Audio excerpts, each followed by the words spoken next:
I am the Tofu Golem. Please enjoy the video. You start by confirming the hardware and credentials you need.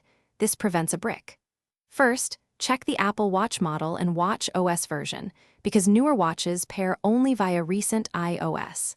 Next, use a spare iPhone to perform the initial pairing and Apple ID sign-in. You'll need it even if you plan to use Android later. Once done, disable activation, lock, and back up the iPhone. Make sure both devices are charged to avoid interruptions during the transfer. Now pair the watch to the spare iPhone. Follow the Watch app prompts and restore from backup if needed so the watch has a usable configuration.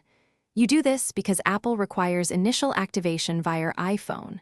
Once paired, set permissions, enable Wi-Fi and Bluetooth, and install watch faces and apps you want. Make sure the watch is signed into iCloud with your Apple ID. After that, prepare your Android phone. Install companion apps that bridge notifications and use cloud syncing to transfer contacts and calendars. Finally, pair your watch's Bluetooth and Wi-Fi to the Android phone where possible. You'll get notifications, music control, and some call alerts. But understand why full functionality is limited. The OS handoff and proprietary services are Apple locked.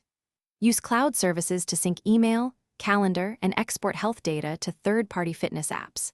If something goes wrong, reset the watch and repair via the spare iPhone, check activation lock status, and reboot both devices. This resolves most connection and permission issues quickly. Thanks for watching. Consider subscribing if we helped you today.